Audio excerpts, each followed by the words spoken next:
welcome to... Hello. And tonight at Monday, 43rd, 44th episode, John? 45th? Oh, my God. Just going into our 12th month. It's amazing, yes. And the crowd goes wild. All right. Well, as we continue to evolve, as we talked about a couple of weeks ago, and change not the premise, but the model of the show into a panel show, tonight we're going to have two guests, one here live that I'm going to introduce to you in a minute, and one on the screen behind me, beaming in from Texas. And we're going to have a very, very interesting show with this panel of two, and soon we are going to be expanding to a panel of three, and that's where we're going to keep the show forevermore, unless we get really large and we need a panel of hundreds. Who knows? It just depends how big we get. But as always, let me just give a premise of the show. Last week we had a little bit more than 42,000 viewers that watched our show with Ms. Julie Gelbwax. Mark, that's not her name anymore. Julie what? Julie Hollender. Julie Hollender. I'm sorry. I knew it too long as Julie as Gelbwax. Came on and talked about cruising, which is the number one vacation for seniors. A little bit outside our normal topics of long-term care and life insurance and in-home care. Not quite as serious and somber, but important because we have to have a quality of life after 62 when we're healthy enough to enjoy it. So again, the premise of 62 Who Knew for our first-time viewers is very simple. As people approach 62, the idea of retirement gets more and more prevalent in their mind. And as I've said many times before, our fathers, their fathers before them, they all had the same thoughts. Should we pay off our house? Did we get to pay off our house? Did we save enough money? Should we invest in annuities or should we invest in CDs or the stock market? Do we need long-term care insurance? Should I take my Social Security at 62 years old, or should I defer till a later date? The questions are endless, and every generation has those same questions, those same obstacles to overcome. Until my generation, until the baby boomer generation. Yep. What is today, the 24th? I am 10 days away from being 61. And in this generation, we have one slightly different obstacle, and that obstacle is longer lifespans. No one can deny that scientific improvements, medical breakthroughs, and technologies over the last 20 to 30 years have prolonged lifespans like never before in the history of man. Now, if you make it to between 62 and 65 in the United States of America, the odds are better than 50-50 that you're going to make it to 90. So where our fathers and grandfathers planned for a future after retirement of possibly 10, 15, at best 20 years. Now you have people sitting down and saying to their financial planner or their children or their trusted advisor, we're going to live another 30 years. Who knew?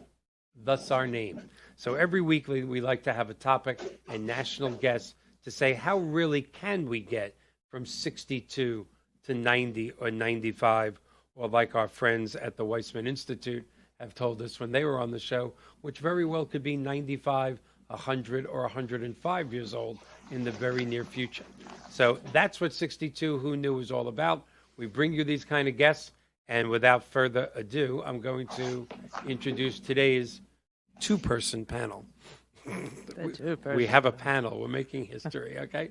So first we'll do the nice young lady that is here, who was nice enough to come with almost no notice. I called her on Friday and said, I want to do a panel show. Can you come? And she went, I'm on my way.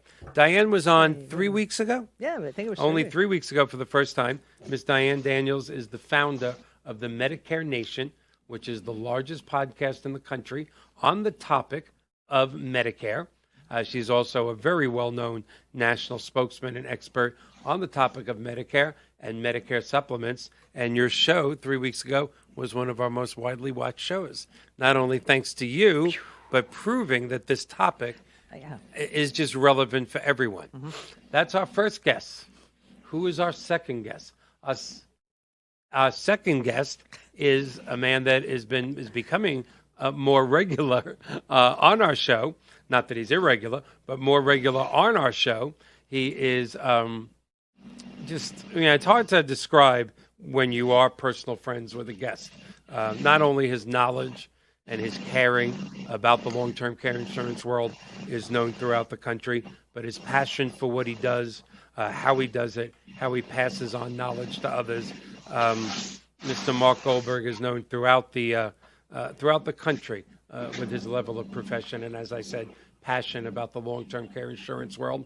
And he is going to be one of our regular guests on our panel because long-term care insurance seems to weave its way into almost every topic that we talk about. So Mark is going to become a regular guest on the show. And, of course, his company has agreed to be our national sponsor for long-term care insurance and other related products. So, again, without further ado, from Texas, the man of the hour, the man with the power, the man that is just too sweet to be sour, Mr. Mark Goldberg. Welcome, Mark. Wow, rhyme. Did you hear that? Yeah. Diane, he rhymed like a Muhammad Ali type rhyme. I kind of channeled Dusty Rhodes for my wrestling fans out there. It was pretty good. Yeah, wow, that's wonderful. But that's what you are to me. Boy, oh boy. How did you arrange this? Beauty and the Beast again. You bring on these beautiful guests, smart as a whip, and bring me on to like dumb down the curve. My mother didn't raise ignorant children. Yes, I see that. I see that. Okay. Well, this is going to be a very rare show. It's going to be a rare show because, A, it's the first time we've had two people. Oh. We've had two people before, but one for 30 minutes and then the next one for 30 minutes. Right. Never two at a time, and soon we will be doing three at a time, and that's where we're going to stop at three. But when I say it's rare, not only because it's our first panel show, it's because I'm not going to be doing much speaking, which I have a feeling that's going to be a very common thing when we have three experts on the show. It's important, too, Michael, that you stop at three. Yeah, why? You can't go beyond three because after three, you don't know who to thank. Yeah, that's true. That's true. Yeah. So we are going to do this, but the truth of the matter is I'm going to set it up, and then I'm going to let you guys go. I do want to remind the audience, which I never do, but please go to if you're already on, www.webeamtv.com/live. You'll come to our show, scroll down, go into the chat room. Last week we had several questions, many questions. I'm looking at them, and I'm embarrassed to say, and I didn't look at the chat room. This is becoming more of a involved show. It's not just us talking. That's our audience. So I don't want to make that mistake tonight. Go to the chat room on WeBeam TV. If you have questions on Medicare, Medicare supplements, long-term care insurance policies, life insurance policies with long-term care riders, what is known as a hybrid policy, please send in your question and we will answer them on air. And if you send in too many or you see this as a repeat Monday through Sunday, please still send in your questions and Mark or Diane will answer you during the week. But again, I'm just going to set this up just a little, and then I'm going to let you guys go at it because, you know, we have Medicare, which is a government entitlement program. It is for all. You turn 65, you get Medicare in this great country. Your adversaries or your detractors would say, you know, it's getting ready to go bankrupt. It's in terrible shape, blah, blah, blah. But Medicare helps this nation every second of every day.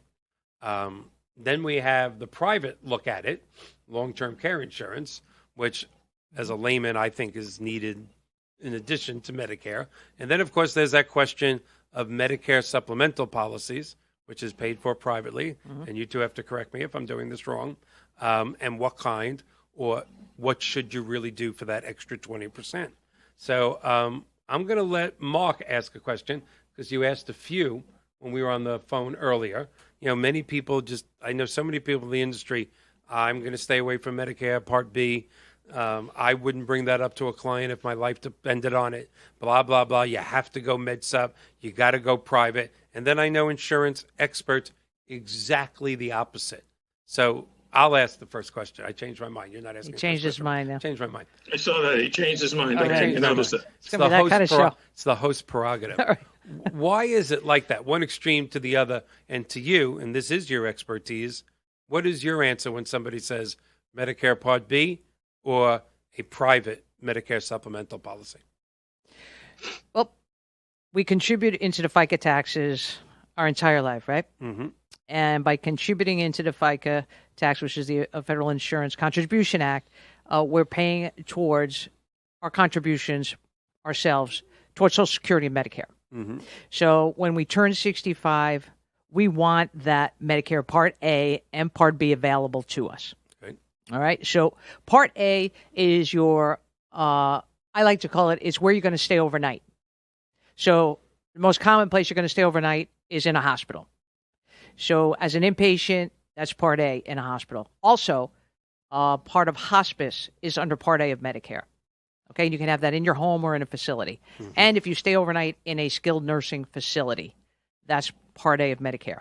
Now, that's going to come free of premium to you as long as you put in your contributions into FICA for 40 quarters, mm-hmm. all right, or 10 years of your life. Part B is considered optional. And Part B is all the out services of Medicare, where you get treatment and you get diagnosed and you're going to see your doctors and you're going to have preventative services where you don't stay overnight. Right. So it's so easy if you just break it up. If you're going to stay somewhere overnight, it's Part A. If you're not going to be staying anywhere overnight, it's Part B. As simple as that. Mm-hmm. But it's optional for Part B. And a lot of people don't know that. And that gets them into trouble if they're still working after they're 65 and they don't know. They think they have to take it. They don't know they can delay it while they're under an employer plan and things like that. So contributing into FICA your entire life, here you go, you're 65, you're ready for Medicare. Part A is going to come free of premium to you when you turn 65. Part B, people need to do their due diligence and find out, should they take Part B when they're turning 65 or should they delay it because they're still working and they're on an employer plan and it's a good enough employer plan that the benefits under the employer is going to be cost effective for them instead of having to pay the government Part B of Medicare. Mm-hmm. Okay, and they might delay that until they finish with that employer's retirement plan and they retire or they leave to go do something else. Right. So it's there, but they have to do due diligence to find out if they should take it when they're turning 65 or if they should wait. So that's the original thing they have to do. Then they've got to decide if they do take Part B, are we going to just stay on original Medicare? Are we going to add a supplement to original Medicare? Or are we going to add a Medicare Advantage plan to manage all of my medical health care? Mm-hmm. So these are a lot of options and things that people have to think about. And it's very confusing, very convoluted and complicated. Absolutely. The rules and regulations change all the time. And quite frankly, the Medicare.gov site, it's gotten a tiny bit better, but I'm on there every day with clients. It's not the best tool for someone to be on. It could take hours and hours, for someone to find the information. You do need, a person that's a specialist or expert in that field to help you with this, to navigate through all the waves of rules and regulations and plans to help you decide what you're going to do. And Mark, your opinion on, like I said, the schism that I always see. No, I'm going to stay away from it no matter what. No, you should. It's just amazing how there's two opposite ends of what people think about this, and it affects everybody. First off, it's a pleasure to be back on the show and with such a knowledgeable guest. I mean, Diane's the queen of Medicare, so I defer to her on these subjects. But I got to say, I can't imagine how anybody would go forward once they reach 65 and not take full advantage of the Medicare that they rightfully earn through their tax deductions or tax contributions the entire time, but also put the supplements and or Medicare Advantage in place. The real question for me is which one is the better solution, and I don't think there's a clear answer. I think it's something that's got to be analyzed on an individual basis as to what's the better answer, the supplement or Medicare Advantage. And again, that's where Diane's expertise comes into play. Was I wrong in saying that this is an entitlement? Because I should know that. I'm an employer. I'm always matching people's funds and their Social Security. So because they did give into their FICA account, they paid for this. This isn't an entitlement, is it? They did pay for it. Yeah, so exactly. Really when you pay for something, the it's not an entitlement. government borrowed all the money out of it, but they paid money into it. So then really when you pay for something, in my opinion, I was wrong. That's not an entitlement policy. They paid for it. They paid for it. So again, what does, someone comes to you and says, okay, Medicare Part B or Med Sup, what do you say to them? So again, if you came to me, if you were still working, okay, we're going to sit down, we're going to do a comparison, line item by line item compared to your employer plan versus being on Medicare and paying the federal government for your Part B, okay, which if you're making it under 85,000 is going to be $135.50 a month. Just to be on Part B. It's being a member. It's like being, in AAA or the AARP. You're a member now. So to be a member of the club, you got to pay $135.50. You don't even have to write it down, Michael, because that's right now. Next year it'll change. It's going to go up. So don't even write it down. But you got to decide what's going to be cost effective for you. Stay on your employer plan if you're going to have less money out of pocket, and the benefits are good enough that you're not going to be spending a maximum, trillions of dollars out of pocket. Or is it going to be better for you to pay that $135.50 and then add a Medicare supplement, okay, which is at minimum here in Florida for a woman turning 65 here in Florida, the minimum plan I could find for her, Plan FF is it Frank, which is the most comprehensive. They literally can go to the doctor and hand their Medicare card and the supplement card, and they'll pay nothing out of pocket for all medically necessary treatment, is going to be $179 a month. That's here in Florida. So you got $179 a month for a woman turning 65, plus the $135.50. She's making under $85,000. Now you also need a prescription drug plan, and the cheapest one in Florida is $13.40. Okay. So add that all up. You're my math man. All right, what does that come to? $300 there you go. Month. Okay, so for $300 a month, you got the best care in the world. All right, you can go anywhere in the United States and its territories to see any doctor or facility as long as they are accepting Medicare. So she's over $300 a month, and if Michael's not working, then he has no choice. He would need to pay the $300 a month because he no longer has his employer's, or would there be a difference in the fees and cost? Well, being a member of Part B is going to be you're going to pay the federal government the $135.50 no matter what, right? Because that's to be a member for Part B. Now, is that $130? Isn't there something about? And again, this is how I'm learning as well here. Isn't there some point where they can just take the $135 out of the Part B of Medicare, of Social Security? Yeah, that's exactly where they take it out of. Immediately, so that they don't have any problems. They get physically pay it. They just deduct it from my Social Security. Yeah, it's coming out. Right, exactly. Okay, unless you didn't qualify, and you would have to pay for it. I'm unfortunately a little confused here. You're saying that that's like a membership. It is for Part B because it's optional. Okay, but that $135.50 is going to take care of a certain amount of bills that Medicare doesn't pay? Yep, because Part B is your outpatient services. And that's your direct part of Medicare. That's Part B. All those other things beside the hospital. All your outpatient medical care, doctor visits, getting your blood drawn, having an MRI, going to have a colonoscopy, going to have outpatient knee surgery. That's all covered under Part B. Okay? And you can have Part B and a private Medicare supplemental policy. That's correct. I didn't know you could have both. I don't think most people know you could have both.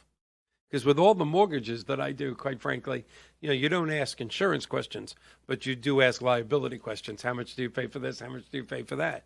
And I don't remember in my 37-year career somebody saying, I have they're taking this much out for Medicare Part B, and I have a supplemental policy. Yeah. I remember them saying one or the other, but I cannot recall a time when they could have both. Well, think about it, because a supplement now, okay, it's not insurance. It's not insurance. You're literally taking a policy out on yourself. Right. In that respect, an insurance policy to pay your out-of-pocket costs that Medicare doesn't pay. Okay, that 20% under Part B, and your Medicare deductibles under Part A, and co-pays and co-insurance. So that's what the policy is doing. It's paying your out-of-pocket costs that Medicare doesn't pay that you're responsible for. So that's all it is. I'm sorry, I didn't mean to jump on you. No, go. On you, Diane, but the important distinction in what Diane just said, Mike, is that Medicare supplements the parts that Medicare doesn't pay. Right. It doesn't pay for anything that Medicare doesn't pay for. And one of those things is custodial care in the area of long-term care. Medicare won't pay a dime of custodial care. And so what she's saying is, yes, Medicare supplement will supplement the parts that Medicare doesn't pay, where there's a big deductible, et cetera. But they will not pay for the things that Medicare doesn't pay for, of which long-term care falls. So now enter the long-term care insurance world. So in a perfect world, which we don't live in, or at least 99.9% 0.75% of people don't live in. Let's stay away from the top 0.25%. You really should have Medicare, which you're going to get anyway as a citizen of this country, Medicare Part B, a Medicare supplemental policy, and then come to an expert and also have a long-term care insurance policy. Well, I don't understand why anybody wouldn't get Medicare. I pay, right now I'm 64. So I understand I can sign up later this year, but I can't get it till I'm 65. Mm-hmm.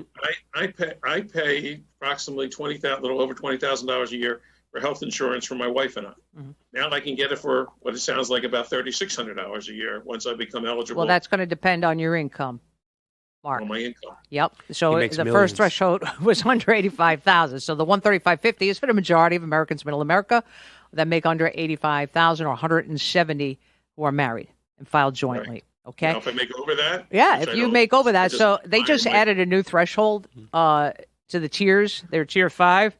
So if you make up to $500,000, okay, you make over $500,000, the most anyone's going to pay, whether you're making $500,000 and one penny or you're making $10 million, okay, you're only going to pay a little over $400 a month. a month. It's not a very big No, increase from it's not at all. 500,000 No, to it's not. 85,000. It's not, and it's not. I don't think it was fair. I think you need to have a higher amount. Yes, absolutely. Yeah, of course. For the guy It's making pretty- $1 million exactly. or $2 million. So, now you just heard where they're going to make up the deficit when the time comes. Yes. All right. So that's the interesting aspect of this. Obviously, everybody needs to be on Medicare. It's great. It's why they keep talking about Medicare for all and everything else. I mean, it is a government program that's really worked. So we've got that. Again, my mother has a supplement. My wife has a supplement right now on my other mother-in-law, my mother and my mother-in-law. My mother-in-law is 97 years old. Right. She has the Medicare Advantage program, and my wife says, I don't know why anybody would get the supplement. The Medicare Advantage program has covered everything for this woman. She has a pacemaker. She just was in the hospital with high blood pressure that wasn't able to be controlled. I mean, there's nothing that she's come across where they haven't. In fact, they're now sending her 24 balanced meals a day or something. I have no idea how this works, but they're sending her some sort of proactive health program as part of her Medicare Advantage program. Well, Mark, I mean, they're both the same benefits because they're the same benefits under Medicare, right? So the supplement is covering your out-of-pocket costs for the benefits under Medicare.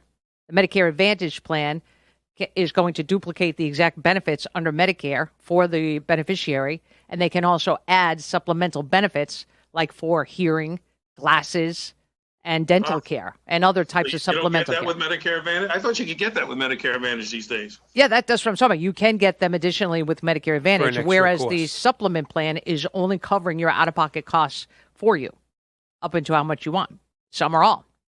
So it's the same benefits of Medicare, whether it's Medicare Advantage or the Medicare supplement.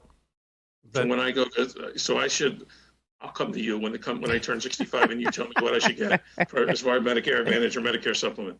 Sounds like you need it's both. already too, like you said before, That you're not Michael, allowed. it's like determining when you should declare Social Security. Yeah. Yeah.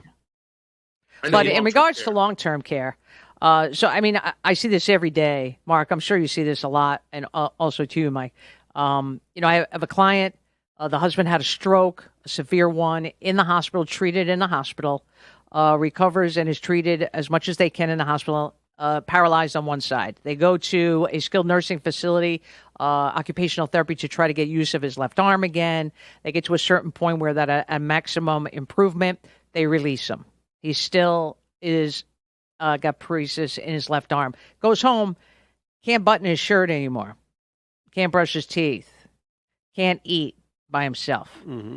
Medicare is not going to cover those type of daily activities if that is all they require, because that's called custodial care. Right. Part of those daily activities. Exactly right. Okay, it's the just stupidest nailed it thing right ever, there. And most people think they did be covered, and and it not. should be. Really, I mean, it's Well, ridiculous. that's a different debate. We can have that one. Well, but- we could all but- day long, but I mean, I can't feed myself, so that's not going to be covered by Medicare until I pass out you know, And have to go into a exactly. Then I go facility. into the facility. I got to go in the hospital. Now they'll spend cover all it. your money. Yeah, exactly. Again, the misconception is that the product will or Medicare will cover you, which it won't. Right. The rule is that in order to get any coverage for just the skilled care portion, you have to have been in the hospital for at least 3 days, not counting the discharge day, and you have to be diagnosed to get better from what they discharge you for. So if you have a chronic condition and you're not going to get better from it, they're not going to pay a nickel. Okay, now the only thing, though, is on Medicare Advantage plans, there's Medicare Advantage plans that you do not abide by the 3-day rule. Okay. So That's good to on know. a lot of I know Medicare Advantage plans, you don't have to have that 3-day hospital rule. If you go right into the skilled nursing facility, they'll cover it. that. Good. All right. So that's good to know because that's news to me. That's one of the things I didn't know. The rule for Medicare, now we're not talking Medicaid now, we're talking Medicare, is that if I'm married, I can protect one house, one car, and $123,600 of my savings.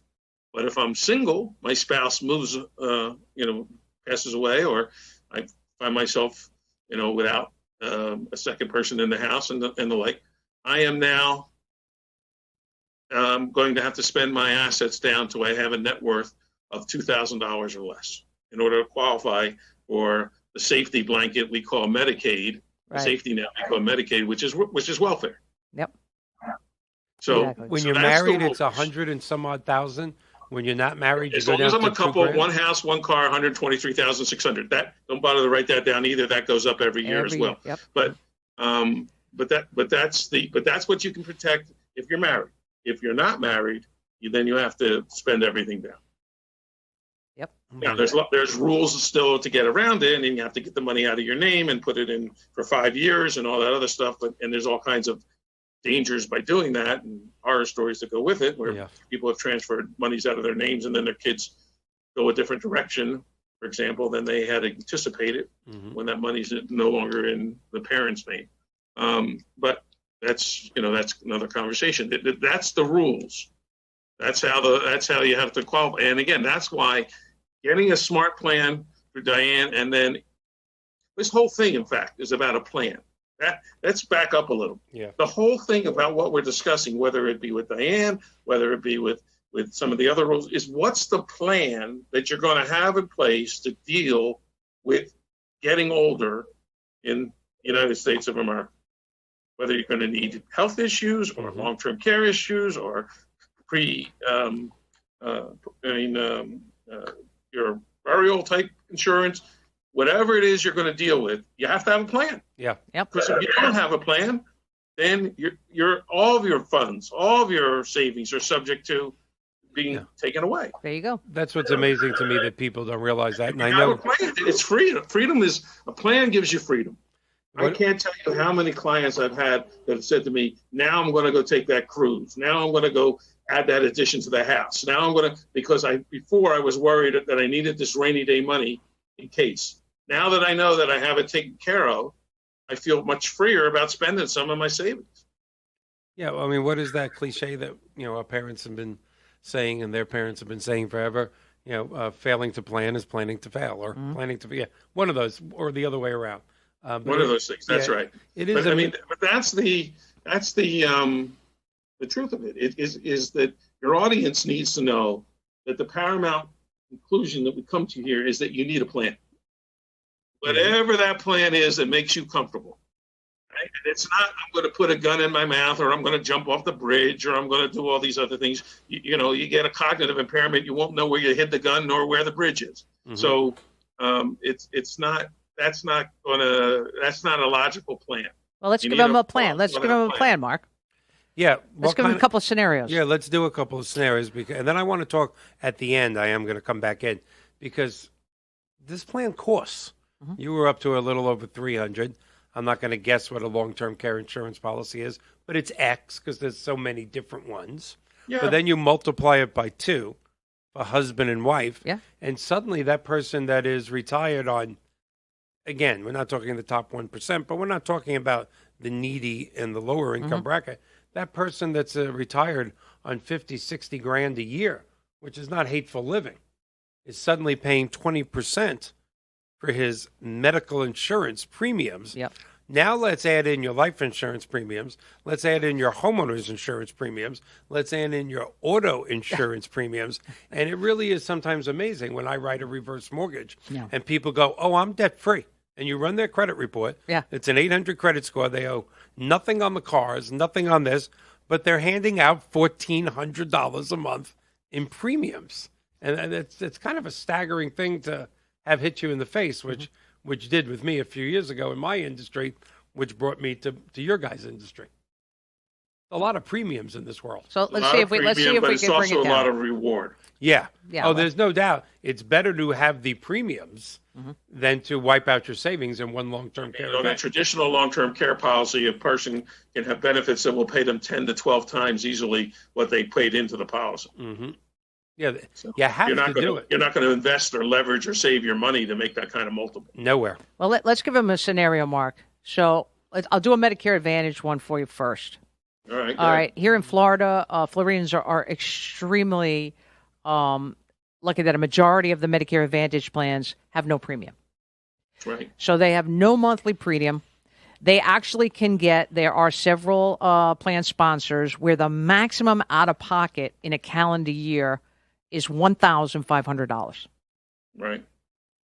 So we're talking no premium, and the maximum you would have to pay out of pocket for your health care is $1,500. Mm-hmm.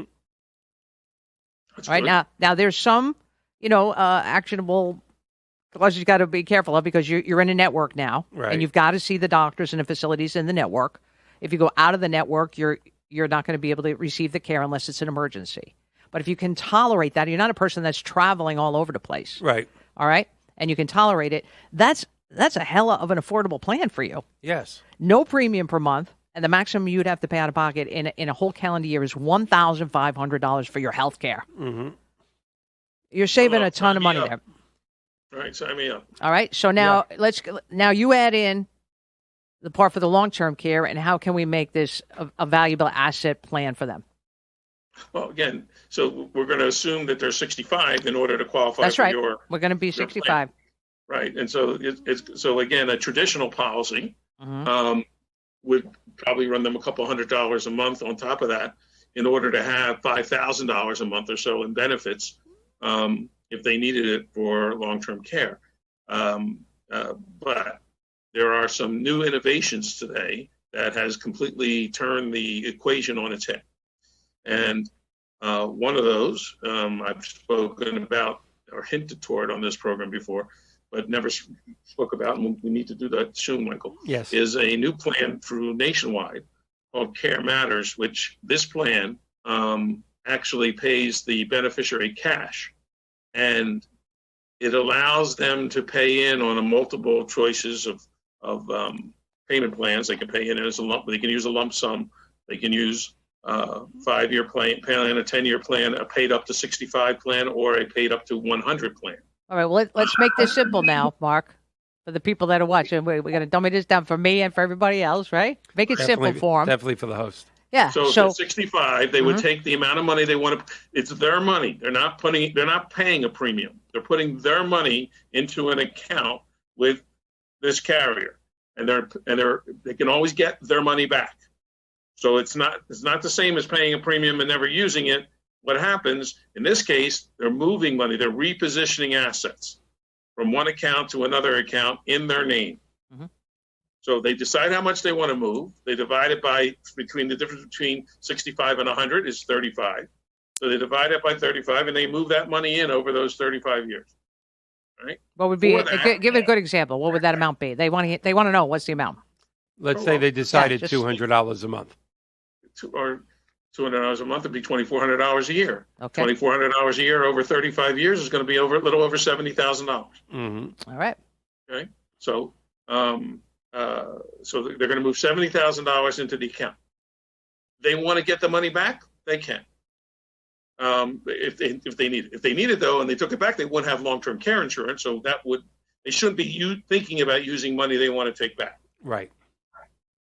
They're going to have a long-term care benefit, probably 4 times that amount. So they got $70,000 that they're moving in over time. They're going to be able to tap into $250,000, $280,000 if they need it in benefits, right?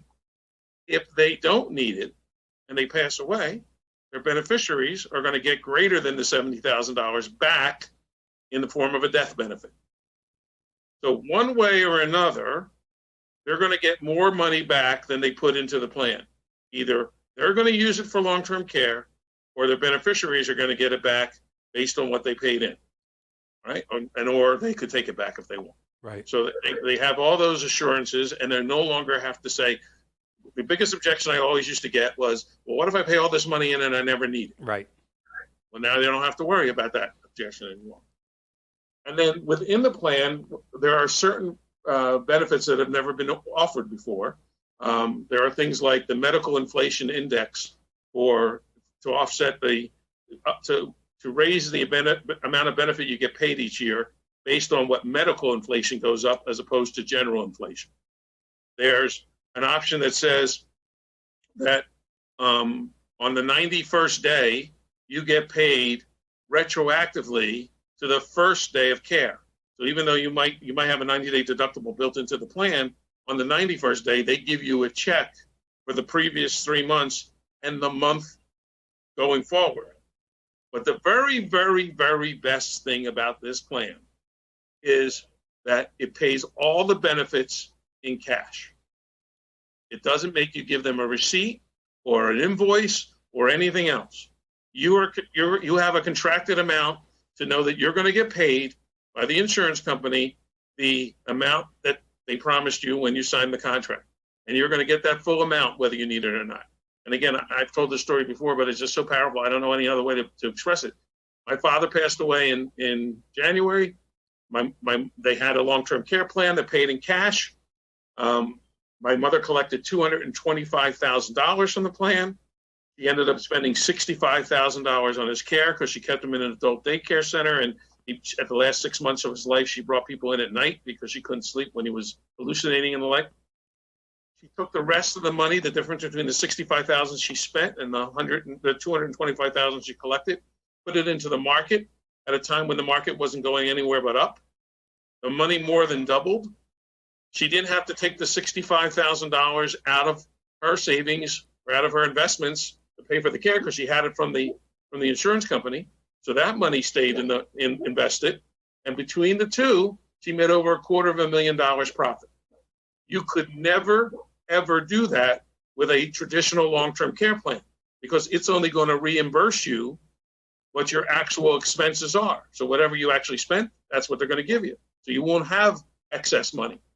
But because she had a cash plan with the excess money, that's how come she was able to make that kind of. She ended up being much better off financially after my father passed than she was when he was alive. So That's that to me amazing. is a compelling story. It's a very why compelling everybody story. should look at this. And how many years on the plan, Mark, are the benefits available for long-term care? Well, I normally recommend under this new plan a 6-year payout. She collected that amount of money over 3 years. So you can collect it. The average stay for a woman going to a nursing home is, it depends on who you speak to, somewhere between 3.8 and 4.3 years. I mean, that's the average stay. Obviously, you got a cognitive impairment, you're there longer. Right. Women use and stay in long-term care facilities, assisted living and nursing homes, much longer than men, much longer. So if you go, if I'm sure if you've ever been to a facility, you've noticed there's about 7 or 8 times more women there Absolutely. than are men. Right. So Michael's waiting for that moment because it's a target-rich environment for him. He figures he'll find the next lady of his life somewhere in a nursing home. But that's okay. That's a 8 to whole 1 other odds, story. I think I've got, yeah. Yeah, you do. Thank So you, on, Thank on that you, plan, Goose. you have a maximum availability to have a 6-year maximum for Well, the 6-year long-term plan, but again, I have it going up with inflation. So Right. I sold one this morning to someone who, I should say, I helped somebody this morning apply for it. And when they did, they had $440,000 starting out. But by the time they got to age 80, they had over $1 million. So the amount of money that could come to them was way in excess of what they'll probably need. So there's a perfect example where a middle-aged couple, could in Florida, I'm speaking Florida, could have a Medicare Advantage plan with no monthly premium, with a maximum out of pocket of $1,500. Again, I I've told you, you would have to stick to the network of their doctors and their facilities. It's going to be a small network because you're looking at a county. Okay, so if you're here in Pasco County, you're looking at the doctors' facilities in Pasco County, except for emergencies. But that gives you so much to free up your money that you'll be able to put a plan in place for long-term care, just like Mark stated, with the new nationwide plan. You can have to coverage up to 6 years, and then with the inflation factor, and you have the death benefit on top of it, and you can get your money back later on. I mean, that's an excellent plan right there. Okay. I don't know. Again, how can you go wrong? One way or the other, you're getting your money back. There you go. Yeah, that's what I have to ask because I'm so used to hearing it in my reverse mortgage world. When I say the heirs are protected, you have no debt service while you're alive. I'm not going to do a reverse mortgage pitch. Don't worry. Blah, blah, blah. And they look you straight in the eye and go, that's incredible. Now tell me the other side. It can't. What happens when the next foot drops? What's wrong with it? What you're both discussing right now, to a layman like me, and I am a layman in your worlds, is staggering. Why wouldn't everyone that could afford it? They don't know about it, Michael. They don't know. That's the whole thing. They don't know. Ignorance is bliss, and they don't know. And they hear things. They go to the bridge game. They go to the water aerobics. They go to the the clubhouse, and they hear things. Mahjong. And these things are from left field, and they take them as gospel, and all of a sudden, that's the rule of the world as they know it, and it's just not so. Until the walls start caving in, and then they realize. Well, it's always after the fact, right? It's not proactive; it's passive. Yeah, that's how. Diane, let me change the subject a little bit. We're going to change the subject. We're talking about the Yankees. What are we going to talk about? I want to lighten it up a little bit. Talk to me. You've been doing this for a lot of years, even though you're still very young. He's so kind. What is one of the most unusual stories you have of how you help someone or came across, getting somebody care in an unusual environment when you did it? So a few years ago, here in Florida, we've had multiple Medicare Advantage plan sponsors that have been terminated by Medicare. And at that time, one of the plans was being terminated, and it was called Physicians United Plan, PUP for short. And I had a future client that called me and said that they were having a problem because his wife had end-stage renal failure. The Medicare Advantage plan was terminated by Medicare, and they can't get on to another Medicare Advantage plan because one of the disqualifications is if a person has kidney failure. Well, they're on dialysis. They can't jump on to another Medicare Advantage plan. And I said, sir, but your wife was on the PUP plan? He said, yes. I said, well, that's a special exception because they were terminated by CMS. And because they were terminated, you have that right now to go on to any Medicare Advantage plan with no discrimination whatsoever. So what they told you was not true. The actual underwriter that he was talking to told him this? Yeah. So I said, what plan do you want to be on? So we discussed it, and I met with them, and we talked, about their history, and we found what plan was right for them. I called with them to the plan sponsor, and we got the first customer service representative that answered the phone and explained the situation, and they were arguing with me that they couldn't be on the plan. So I immediately asked for the supervisor, went through it with them. I had to go 4 levels up until I finally got someone that understood the law, that I got to them and said, look it up. You have to take this person because the plan was terminated. You cannot discriminate against them and can't deny them coverage because she is on dialysis and has kidney failure. And finally, after 4 levels in management, we got through to someone that knew what was going on. And they said, I was absolutely right. I said, I know I'm friggin' absolutely right. What do you think I'm sitting here on the phone for over an hour talking to you? Without you, can you imagine? Exactly. How many people? Person. You just heard, Michael, in a snapshot, you just heard the key component of all the things, as knowledgeable as Diane is, the key component in the service she provides is advocacy for her clients. Of course. There's no way that her client would have understood how to navigate the byways and highways of that Absolutely system. Not. And how many millions? Advocacy she brought to the attention of until she got it done right. And again, that's the biggest problem you have with the medical profession, in my opinion, is if you go into the hospital alone, you're talk about being a risk taker. Oh, Who the hell knows what's going to happen to you unless you have somebody on your side? You're right. your example literally gives me the chills, because how many, not thousands or tens of thousands or even hundreds of thousands, how many millions of seniors are trying to do that on their own, may even catch a glimpse of some real education in a show like this, Right. or your podcast or one of your public speaking. They catch a glimpse of it, Right. but they wouldn't have went 4 deep with a national They would never underwriter. Absolutely persist not. in How that many long. millions of people are going without, suffering renal failure, not being able to afford? I mean, it's just staggering. I mean, I know I'm naive when it comes to this. Because every time I hear one of you speak, I go, this I will can't pick be. up on Diane said that one of the most rewarding experiences I ever had was a client who, when I signed him up for long-term care, this was from 20 years ago, hadn't been to the doctor. And one of the requirements in long-term care is that you've seen the doctor at least once in the last 2 years. And so I said to him, if you're going to really apply for this, you're going to have to go to the doctor. And he said, okay, I'll go. Well, when he went, he got diagnosed with prostate cancer. And he called me back and he said, thank God you made me go, because you saved my life. I would never have known this had you not gone. Right. One of the things, Diane, I understand that you've been a real pioneer in is that you're a bilingual representative.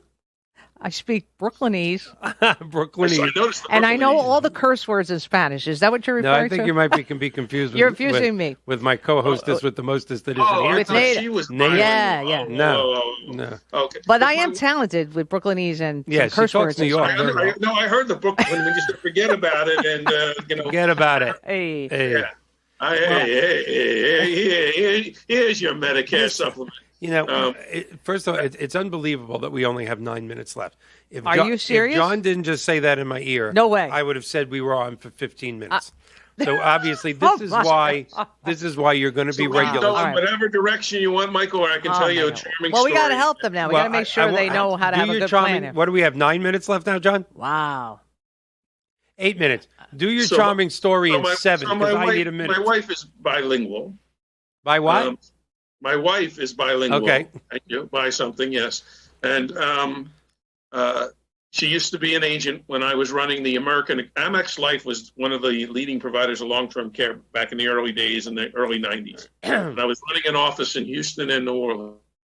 And my wife had come to work there as an agent. She wasn't my wife at the time. She had come to work there as an agent. Secretary. And no, as an agent. And and I would send her out when I knew I had, it's Texas, so I knew I had Hispanic speaking clients who would be more comfortable that way. And I sent her out on a particular person who inquired, and it turned out that the man lived in a clothing optional residential community, a nudist colony.